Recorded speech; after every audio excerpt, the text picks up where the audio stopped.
Selamat malam rekan-rekan yang saya kasih dalam nama Tuhan Yesus, kembali bersama dengan saya Feby Timotius dari Lembaga Bara Digital Ministry, dan hari ini kita akan belajar bersama-sama tentang mengapa Yusuf dilibatkan dalam proses dan kisah kelahiran Yesus, kalau Yesus itu dilahirkan dari seorang perawan, dan artinya tanpa perlu ada peran laki-laki di dalamnya. Dan hari ini kita akan bersama-sama belajar tentang itu, dan sudah bersama dengan kita hambanya Pak Albert Kurniawan. Beliau adalah seorang rohaniawan sekaligus seorang YouTuber.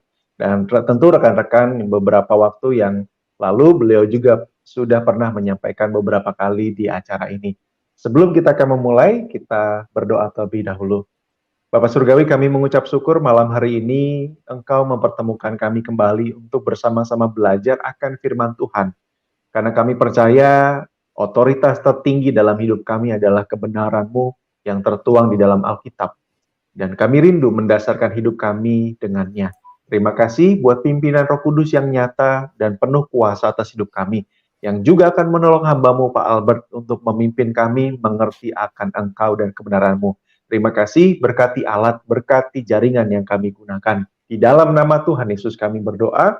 Amin. Selamat malam Pak Albert, saya persilahkan untuk menyampaikan kebenaran.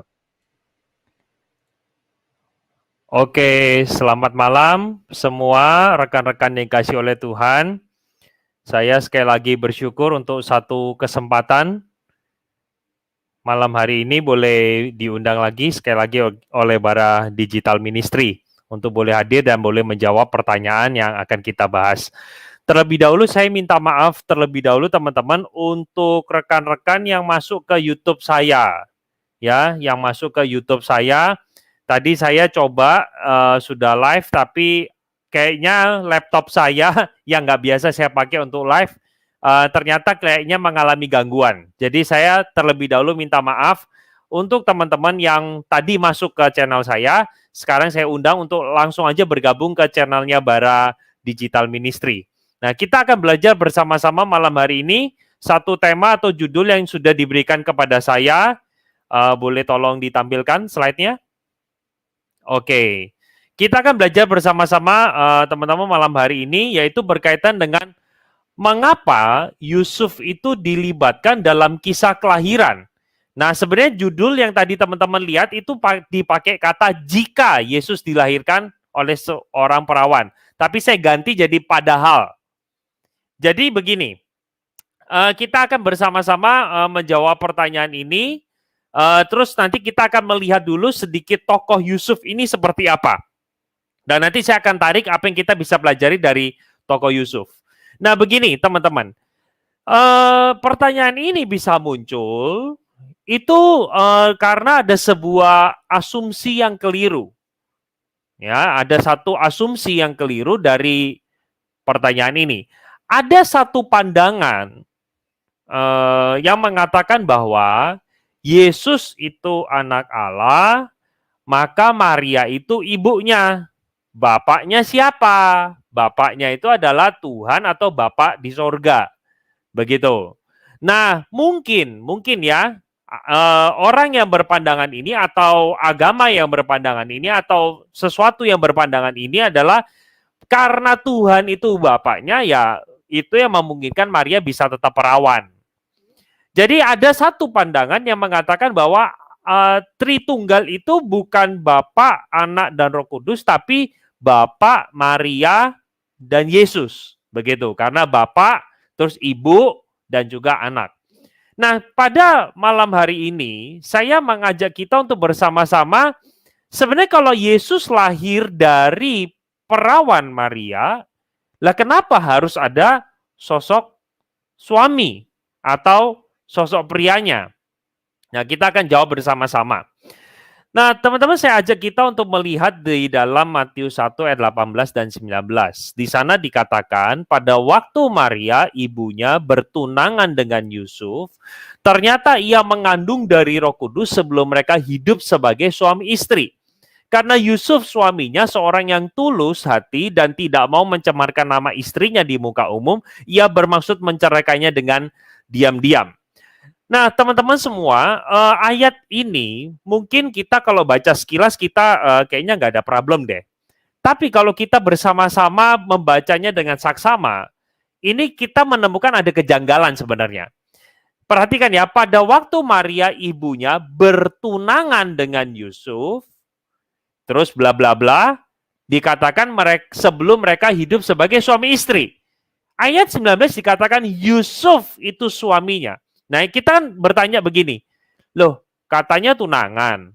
Ya tunangan itu belum suami, masih calon suami. Begitu kan? Nah, bagaimana kita memahami hal ini? Nah, ternyata begini. Untuk kita bisa memahami ayat 18 dan 19, tentu saya akan ajak kita bersama-sama melihat dari konteks budaya waktu itu. Nah, ternyata konteks pada waktu itu tradisi Yahudi sebelum pasangan menikah, mereka akan melalui 3 tahap. Tahapan yang pertama adalah tahap di mana mereka saling membuat janji. Nah, biasanya ini cuma dihadiri oleh orang tua dan juga terkadang malah pria itu nggak pernah ketemu dengan wanitanya. Jadi kalau kita ingat kisahnya Siti Nurbaya begitu ya, yang dicomblangin atau sudah dijodohkan begitu ya. Nah, itu seperti itu. Jadi antara orang tua sama orang tua ketemu dan akhirnya yuk anakmu sama anakku kita nikahkan yuk. Oke. Nah, setelah tahap pertama selesai, maka ada tahap yang kedua, yaitu tahap pertunangan. Nah, di dalam masa pertunangan ini dapat dibatalkan dan dibatalkannya dengan jalan namanya perceraian. Makanya teman-teman kalau membaca di dalam kisah Yusuf, maka nanti Yusuf solusi yang dia pikirkan adalah bercerai dengan Maria. Nah, ini biasanya berlangsung selama 1 tahun, bersifat mengikat, dan sudah dikenal oleh kalayak umum bahwa mereka adalah suami istri. Jadi orang-orang sekitar itu tahu, oh Maria punyanya Yusuf dan Yusuf punyanya Maria. Dan mereka tidak boleh berhubungan intim, berhubungan seperti suami istri. Ya, tidak boleh terjadinya intercourse. Jadi di dalam tahap pertunangan ini sangat mengikat dan dibatalkannya harus lewat jalan perceraian. Nah, setelah itu selesai baru masuk ke dalam tahap menikah, menjalani kehidupan suami istri. Nah, sekarang problemnya begini. Pada waktu Maria dan Yusuf ini bertunangan, malaikat di dalam Lukas pasal 1, malaikat itu kan mendatangi Maria dan mengatakan bahwa Maria akan mengandung.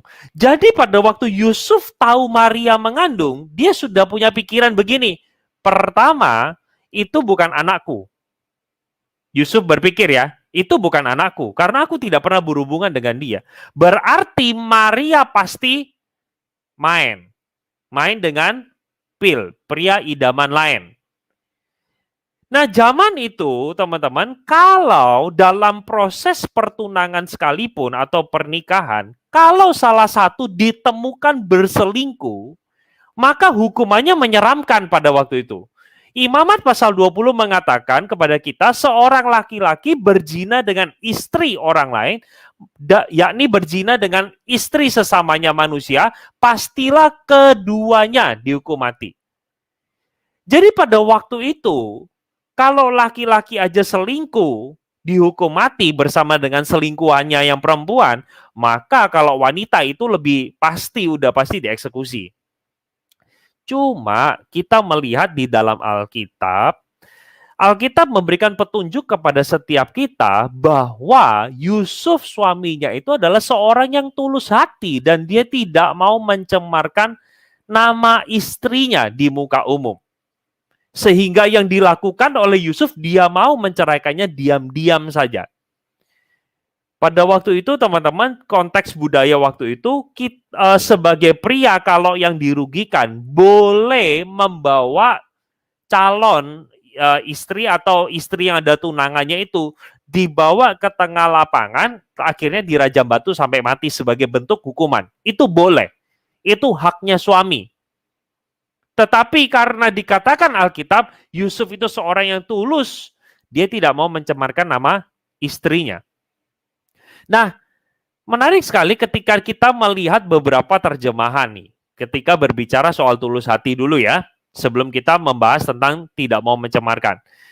Dipakai kata righteous, righteous man.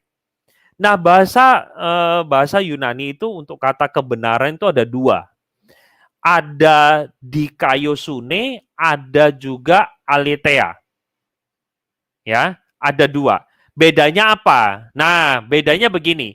Kalau aletheia itu adalah truth, kebenaran yang mutlak. Misalnya gravitasi itu semua benda yang dilempar ke atas pasti turun ke bawah. Itu aletheia. Aletheia itu juga bisa berkaitan dengan kebenaran firman Tuhan. Itu aletheia. Nah, sementara righteousness di kaiosune itu adalah berbicara bagaimana aplikasi dari aletheia. Nah, ketika dikatakan bahwa Yusuf adalah seorang yang righteous man, berarti orang ini bukan hanya tahu hukum-hukum Taurat, tapi dia melakukannya. Nah, menarik sekali diterjemahkan oleh NASB dan juga NIV itu sebagai karena dia adalah orang yang righteous, maka dia tidak mau mengeksekusi atau mempermalukan Maria itu di depan umum. Kalau terjemahan bahasa Indonesia sehari-hari mengatakan kepada kita, Yusuf itu adalah seorang yang selalu mentaati agama, maka karena dia mentaati agama, konsekuensinya atau konsekuensi logisnya adalah jadi ia mau memutuskan pertunangan itu dengan diam-diam, yaitu dengan jalan perceraian. Nah, karena Yusuf itu lagi sedang mempertimbangkan, Alkitab memberitahu kepada kita di ayat 20 dan 21, malaikat Tuhan mendatangi dia lewat mimpi. Dan dikatakan yang dikandung oleh Maria itu adalah Yesus, dan dia yang akan menyelamatkan umatnya dari dosa mereka. Nah, karena dia dikatakan righteous man, maka dikatakan di ayat 24, dia melakukan persis apa yang dikatakan oleh malaikat Tuhan. Ia tetap mengambil Maria sebagai istrinya, tetapi tidak bersetubuh dengan dia sampai melahirkan Yesus. Bapak, Ibu, atau teman-teman sekalian, kita seringkali nggak mengerti ya, ketaatan Yusuf di dalam mengikuti perintah Tuhan itu sebenarnya tidak mudah. Tidak mudah. Karena memberikan sebuah dampak yang cukup besar. Yang pertama, dia pasti disalah mengerti orang lain dan dianggap sebagai calon suami yang bodoh. Sekarang begini, zaman PL ditutup di dalam kitab Maleakhi. Masuk ke dalam perjanjian baru, itu terbentang 400 tahun kegelapan, Dark Age. Disebutnya kenapa tahun ke-8? Karena Tuhan sudah tidak lagi mengirim firman-Nya dalam bentuk apapun, dan dia tidak mengutus siapapun untuk boleh berbicara kepada umat manusia. Sekarang nih, tiba-tiba ujuk-ujuk, bukan apa-apa, bukan siapa-siapa, bukan orang besar, tiba-tiba orang yang bernama gadis muda ini, yang bernama Maria, dia mengandung.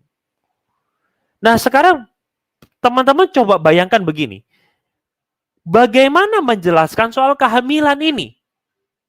Ketika misalnya ditanya sama orang-orang, yaitu, loh, kamu dihamili siapa? Orang lain nih ya, kalau lihat misalnya Maria itu hamil, apa yang ada di dalam benak mereka? Mereka akan gini, pertama kemungkinan Yusuf main, nggak bisa tahan diri. Yang kedua kemungkinannya Maria ini wanita nakal. Nah, tetapi yang terjadi adalah ketika Maria memberikan penjelasan, mungkin nggak sih? Teman-teman bisa terima nggak? Oh, tenang, ini aku bukan dihamili oleh Yusuf atau orang lain, tapi aku mengandung Roh Kudus. Pasti akan dibilang apa? Orang gila kamu. Nah, bayangkan pride atau harga diri Yusuf sebagai seorang suami pada waktu itu, dia bisa menceraikan Maria dan dia bisa mencari perempuan yang lebih baik, tapi justru Yusuf memilih, aku mau taat sama Tuhan. Yang kedua, dia bersedia untuk membantu Maria melahirkan bayi Yesus dengan cara yang sebenarnya tidak umum. Maksudnya apa tidak umum? Nah, teman-teman perhatikan bersama-sama di dalam Lukas pasal 2, ayat ke-7 langsung, karena saya terbatas oleh waktu. Di sana dikatakan seorang anak laki-laki, yaitu Yesus, dibungkus dengan lampin dan dibaringkannya di dalam palungan. Lebih jelas lagi kalau teman-teman melihat pada waktu malaikat menyampaikan kepada gembala berita kelahiran juru selamat, tandanya itu adalah ada bayi yang terbungkus kain lampin terbaringnya di palungan. Sekarang saya mau tanya para bapak-bapak yang menonton video ini, apakah kita merasa bangga ketika melahirkan anak pertama kita di tempat yang tidak seharusnya dilahirkan? Katakanlah kalau zaman sekarang, anak kita lahirnya di bajai, anak kita lahirnya di mobil Grab, anak kita lahirnya di kamar mandi umum misalnya. Kayaknya rasanya pride seorang pria atau suami itu, aduh gimana begitu loh, kok saya ini merasa jadi suami yang gagal atau ayah yang gagal. Tetapi Yusuf betul-betul taat. Dia betul-betul mau terima segala hal yang sulit ini. Kita sekarang balik ke pertanyaan pertama tadi. Mengapa harus ada Yusuf padahal Yesus dilahirkan oleh perawan? Karena pada waktu itu Maria dengan Yusuf kondisinya sedang bertunangan. Sebab kalau tidak melibatkan Yusuf di dalam cerita tentang kelahiran Yesus, maka akan terlihat janggal dan aneh. Maka karena ini sudah mengikat perjanjian di dalam pertunangan itu, maka dua-duanya dilibatkan di dalam kelahiran bayi Natal itu, yaitu Yesus. Sekarang, apa yang kita bisa pelajari dari hal ini? Yang pertama, kita belajar, yuk kita taat sama firman Tuhan, meskipun kondisinya sulit. Ya, kita makanya belajar untuk melihat atau belajar Alkitab, kita tahu, aduh Tuhan, rasanya sulit deh ini untuk dilakukan. Kita belajar yuk taat sama Tuhan. Seperti Yusuf, dia bukan taat lancar, bukan, tapi taat ada tantangan. Dan yang kedua adalah kita sama-sama percaya akan pimpinan Tuhan untuk menolong kita.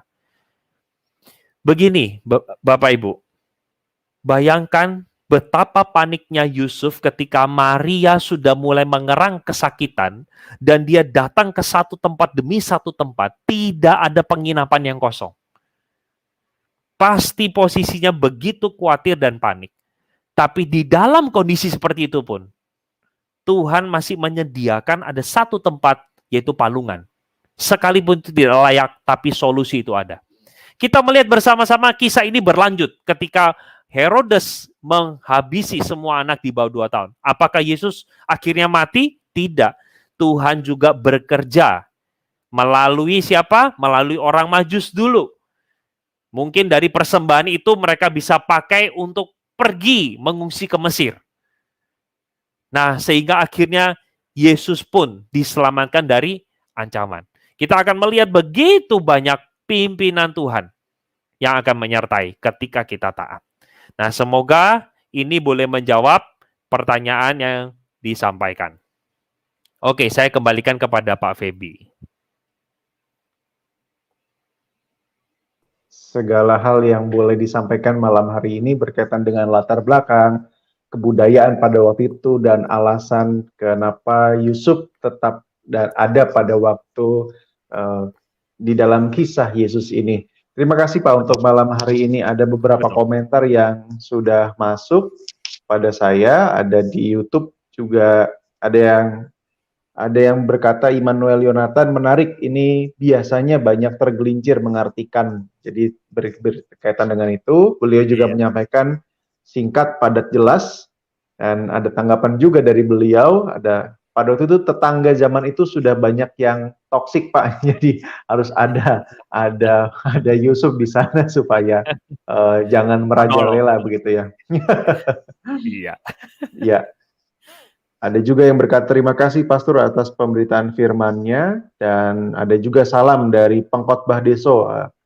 Ada seorang yang punya channel Pengkhotbah Deso, beliau berkata saya juga ikuti dan subscribe channel YouTube-nya Pak Albert gitu ya. Ya. Nah, ini ada pertanyaan dari Henry Suryadinata Pak di Facebook. Beliau bertanya begini, malam Pak Albert, mau tanya kenapa kira-kira Tuhan nggak memilihnya perempuan yang memang sudah menikah saja? Kalau ini kan prosesnya ada dramatis yang luar biasa ya. Tapi pertanyaannya, mengapa tidak perempuan yang sudah menikah saja? jadinya nggak ada masalah baik Yusuf maupun Maria? Wah, ini jujur katakan ya kita nggak tahu sih ya. Tapi begini, kalau orang sudah menikah berarti dia tidak perawan. Sementara nubuatan di dalam Nabi Yesaya yang it means itu 700 tahun sebelum Yesus lahir, itu nubuatnya adalah Yesus akan dilahirkan oleh seorang perawan. Begitu. Sehingga kalau menikah tidak mungkin perawan. Nanti kalau pertanyaan dilanjutkan, loh Pak, kan kalau menikah tapi dia belum berhubungan kan masih perawan kan bisa. Ya kalau dikejar terus akhirnya saya juga nggak tahu ya. Nggak tahu jawabannya. Tapi kenapa harus melibatkan kondisi seperti ini? Ya karena syarat dari nubuat itu adalah ya Yesus lahirnya dari perawan begitu. Oke. Ada pertanyaan begini Pak, ini kan berkaitan dengan pribadi Yusuf dan Maria dan akhirnya tercatat sebagai ibu dan bapak Yesus di dalam dunia ya. Nah pertanyaan begini Pak, apakah memang jadi pertanyaan pertama, mengapa harus Yusuf dan Maria? Bukankah juga banyak orang-orang Israel yang serupa dengan mereka, artinya seperti seorang Yusuf dan Maria? Dan yang kedua alasannya begini, kenapa Pak? Apakah ada alasan tertentu Allah memilih mereka? Entah itu kalau kita lihat dari cerita tentang akhirnya Yusuf dalam sebuah mimpi yang dinyatakan, dia menurut, dia melakukan kehendak Tuhan. Juga dari kisah Maria sampai dia berkata, kalau nggak salah saya ingat, aku ini hamba, jadilah menurut kehendak Tuhanku dan lain sebagainya. Nah, apakah memang Tuhan sudah melihat karakter-karakter ini yang pada akhirnya membuat Allah memilih mereka untuk melahirkan Sang Juru Selamat? Kalau tidak kan saya tidak mengerti apakah itu memang Tuhan memang tetapkan demikian supaya nanti tumbuh kembangnya Yesus juga dalam keadaan yang sangat baik atau ada alasan lain, Pak? Oke. Saya jujur harus katakan saya tidak tahu ya apakah Tuhan memiliki sebuah kualifikasi kenapa dia pilih Yusuf dan Maria di antara bahkan jutaan miliaran orang kan begitu ya.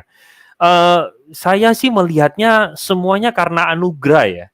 Jadi tidak ada satu kualifikasi apapun menurut saya sih ya untuk seseorang akhirnya mau dipakai oleh Tuhan. Kalau saya melihatnya begitu. Sekarang kita ambil contoh misalnya begini ya. Paulus itu kenapa dipilih coba? Apa bagusnya Paulus? Sebenarnya sebelum kita jangan lihat perubahannya dia dulu loh ya. Jangan lihat perubahannya. Tapi kita sama-sama coba kita telusuri ya. Saulus ini orang yang kemana-mana dia bunuh orang Kristen. Ditangkap, dipenjara, sebagian dihukum mati. Orangnya kejam. Kalau kita melihat catatan di dalam Galatia pasal 1, dia memberikan kesaksian dia, wah betapa Alkitab sampai pakai kata zeal. Dia itu bersemangat banget gitu loh. Ketika melihat orang Kristen, kenapa? Semangatnya karena dianggap sebagai penyesat dan dia mau bunuh. Semangatnya kayak apa? Nah, kayak teman-teman kalau dapat voucher dari Hypermart, misalnya gitu ya, sebesar 5 juta rupiah hadiah Natal. Ya, itu kan semangat banget. Gitu, pinginnya langsung segera belanjain gitu. Ya kan, semangatnya kayak begitu gitu loh. Nah, orang kayak gini bagusnya apa coba? Sama sekali kita pikir nggak ada bagusnya. Orang kayak gini enaknya dimatiin sih. Tapi siapa yang pernah menyangka bahwa Alkitab kita ditulis separuhnya itu orang yang latar belakangnya begini. Kita sama sekali nggak tahu. Cuma saya ingin kasih kita satu ayat sih ya, supaya boleh menguatkan kita nih. Boleh dibantu untuk share screen-nya? Kalau kita melihat di dalam Ulangan pasal yang ke-7, ya Bapak Ibu, saya ajak kita melihat bersama-sama. Ulangan pasal 7 ini memberikan sebuah indikasi yang luar biasa nih. Bukan karena lebih banyak jumlahmu dari bangsa manapun, maka hati Tuhan terpikat olehmu. Mu di sini Israel ya. Kurang lebih begini, kenapa sih Tuhan pilih Israel kok nggak pilih bangsa China gitu? Kenapa kok nggak pilihnya Indonesia? Kenapa kok nggak pilihnya Amerika? Nah itu kan pertanyaannya juga kurang lebih sama ya. Tapi Tuhan katakan gini, bukan karena jumlahmu lebih banyak, sehingga Tuhan itu pilih kamu. Berarti ini berbicara apa? Bukan bicara kekuatan ya, bukan berbicara kualifikasi yang bagus, tapi semata-mata di sini katakan ayat ke-8, tetapi karena Tuhan mengasihi kamu dan dia memegang sumpahnya yang telah diikrarkannya kepada nenek moyangmu, maka Tuhan membawa kamu keluar dengan tangan kuat menebus engkau dari tangan Firaun Raja Mesir. Jadi kita dari ayat ini kita bisa melihat bersama-sama bahwa kualifikasinya karena Tuhan mengasihi, karena Tuhan beranugerah. Begitu. Nggak tahu apakah menjawab atau tidak. Baik. Terima kasih Pak. Dan memang ada beberapa tanggapan dari teman-teman di Instagram. Betul sekali Pak, Maria dan Yusuf itu orang terpilih mendapat anugerah besar mempunyai anak Yesus. Lalu juga ada yang berkata, Deskin, jika boleh menambahkan sedikit, menurut saya kenapa Maria dan Yusuf dan bukan orang lain pada masa itu, karena itu adalah otoritas dan kuasa Allah dalam memilih.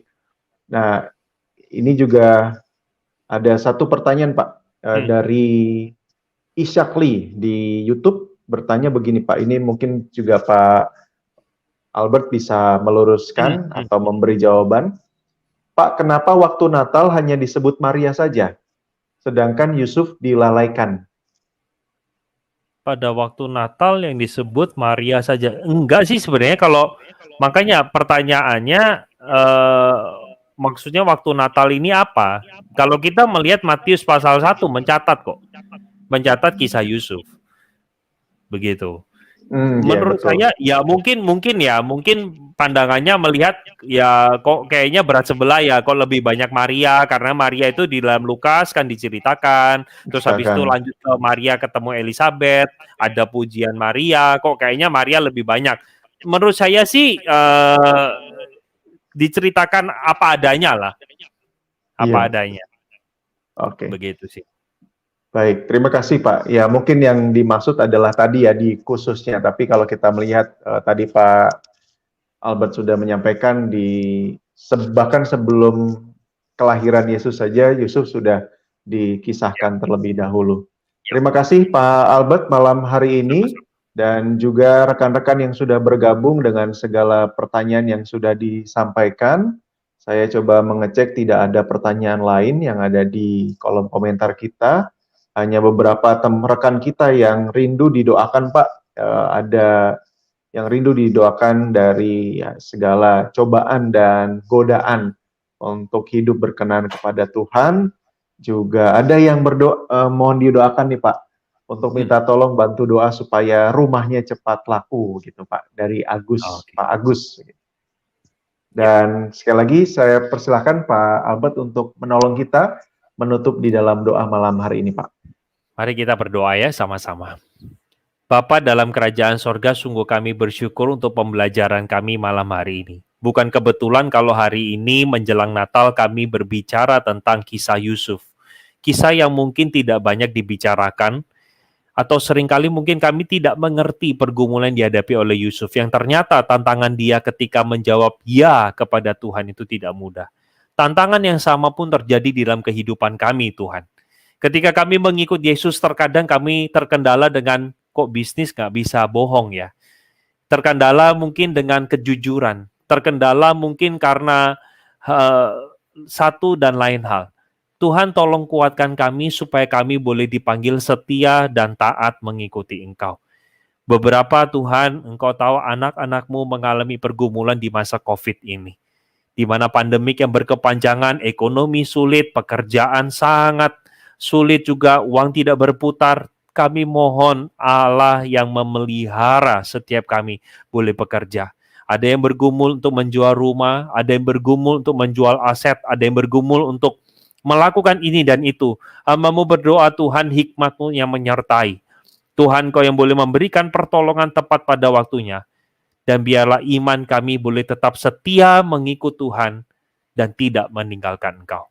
Terima kasih Tuhan. Biarlah berkat daripada Allah Tritunggal menyertai kami. Dalam nama Tuhan Yesus kami berdoa. Amin. Amin. Sekali lagi terima kasih Pak Albert untuk malam hari ini dengan segala tema yang sudah disampaikan, dan rekan-rekan juga atensi dan pertanyaan-pertanyaan atau mungkin tanggapan ada yang belum saya sebutkan di malam hari ini, saya mohon maaf, dan terima kasih untuk kebersamaan kita malam hari ini. besok jangan lupa kita akan juga kembali belajar bersama dengan hambanya, Pak Robi Chandra, mengapa Tuhan atau Yesus dilahirkan di dalam palungan, bukan di tempat lain. Kita akan belajar esok hari, dan saya bersama dengan rekan yang bertugas mengucapkan terima kasih dan sampai jumpa serta selamat malam. Tuhan Yesus memberkati kita semua. Amin.